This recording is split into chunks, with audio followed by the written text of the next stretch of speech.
Okay, we're in Yaakov. This is Berachot, and this is the section called More About the Night Watches.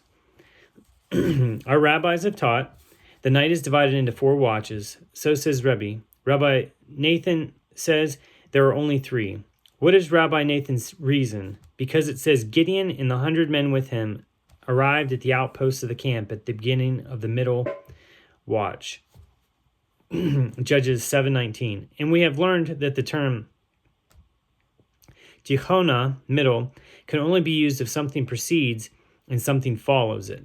The Gemara asks, and how does Rebbe understand the term tichona?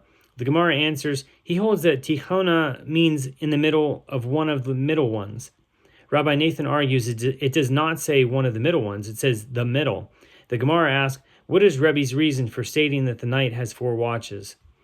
Rabbi Zarika, in the name of Rabbi Ami, quoting Rabbi Yehoshua ben Levi, said, Rebbe derives it from the following verses.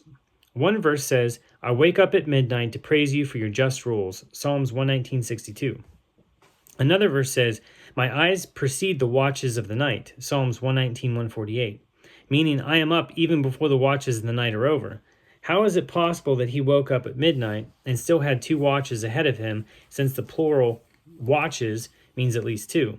This is possible only if the night has 4 watches, 2 before and 2 after midnight. Rabbi Nathan holds, as did Rabbi Yehoshua, who said the morning Shema may be recited until the 3rd hour of the day, because kings usually wake up in the 3rd hour of the day. They sleep 6 hours of the night and 2 hours of the day, which amounts to 8 hours, or 2 watches of 4 hours each. David says, I wake up at midnight, which is 8 hours or 2 watches of 4 hours each before the kings rise. Rabbi Ashi said, one watch and a half is also called the plural watches. The Gemara now brings an unrelated halacha from the same spokesperson. Rabbi Zarika, speaking in the name of Rab Ami, quoting Rabbi Yehoshua, also said, in the presence of the dead, you should discuss only things that have to do with the dead. Rabbi Abba ben Kahana said, this pertains only to words of Torah, which should not be discussed, but there is no harm in discussing worldly matters. But some say that Rabbi Kahana said, this halacha applies even to words of Torah, and surely worldly matters should not be discussed in the presence of the dead.